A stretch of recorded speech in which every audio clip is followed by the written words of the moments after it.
Now let's understand very important interview problem. As you can observe, a person is an object.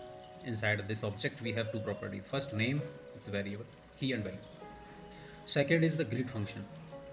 As you can see, grid is a regular function, anonymous. It doesn't have its name. Inside this regular function, it is returning a immediately invoked function, IIFE. As you can see the syntax. But as you can see more carefully, it's a immediately invoked arrow function. Inside this arrow function we are using this.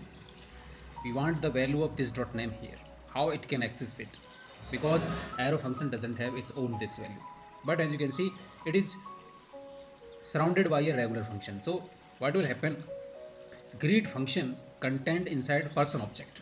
So grid will reference to the person object. So the value of this is going to be person object inside the regular function. So arrow function will inherit this from its surrounding function, regular function. So that's why we are able to get this dot name as John inside the arrow function. Let's see its output. As you can see. Now let's understand another question. This is also a very important question.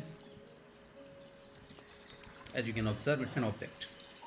So when I assign obj1 with this properties, with this object, obj object will be created in the memory. So there is one concept in the JavaScript, objects are reference type. When I assign object 2 with the object 1, it doesn't create the new object. It just assign the reference of object 1 or reference of the memory allocated by object 1.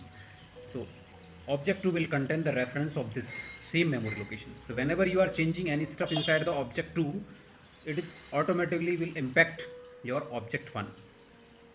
That's why the value of Alice will be replaced with the name if you change it. Let's see its output as well.